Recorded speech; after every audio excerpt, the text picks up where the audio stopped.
Hello friends, welcome to all. இப்போ நம்ம எங்கே போயிட்டுருக்கோம் அப்படின்னு பார்த்தீங்கன்னா, ரொம்ப நாளாக ஆசைப்பட்டுட்டு இருந்த ஒரு விஷயம் பார்க்க தான் திருவண்ணாமலை கிரிவலம் பண்ணலாம் அப்படின்னு சொல்லிட்டு நானும் என் 3 ஃப்ரெண்ட்ஸும் போகிறோம். இப்போ மார்னிங் டைம் பார்த்திங்கன்னா 4 ஆகுது.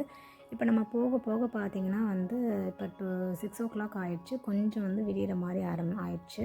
ட்ராவல் கொஞ்சம் தூரங்கிறதுனால எல்லாமே கொஞ்சம் டயர்ட் ஆயாச்சு. சரி, ஓகே, ஒரு டீ காஃபி குடிச்சிக்கலான்னு சொல்லிட்டு டீ காஃபிக்காக கொஞ்சம் நேரம் வெயிட் பண்ணிவிட்டு அப்புறமா திரும்பவும் போனோம். ரொம்ப கஷ்டப்பட்டு நம்ம கிளம்பி வந்தாலும் அந்த மலையை பார்த்ததுமே ஹாப்பினஸ்க்கு சொல்கிறதுக்கு அளவே இல்லை. ரொம்பவே பாசிட்டிவான வைப்பாக, ரொம்பவே ஜாலியாக இருந்தது. ஓகே, நம்ம வந்துட்டோம் அப்படின்னு சொல்லிட்டு. நாங்கள் மட்டும் அந்த மாதிரி ஆசைப்படலை போல். அங்கே போய் பார்த்ததுக்கப்புறம் தான் தெரிஞ்சது ரொம்ப பேர் அந்த கிரிவலம் வருவாங்கன்னு. இப்போ பார்த்திங்கன்னா மார்னிங் 8 ஆகுது.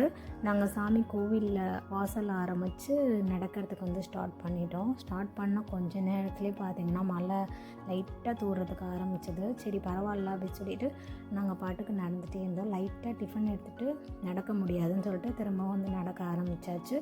சைடில் பார்த்திங்கன்னா ஸ்நாக்ஸ் எல்லாமே இருந்தது. எங்களுக்கு ரொம்ப பிடிச்ச விஷயம்னு பார்த்திங்கன்னா இந்த ஷாப் தான். நம்ம சின்ன பிள்ளையில் வாங்கி சாப்பிட்ட எல்லா வகையான ஸ்நாக்ஸ், சாக்லேட் எல்லாமே இருந்தது. பார்க்குறதுக்கும் ரொம்ப அழகாக இருந்தது.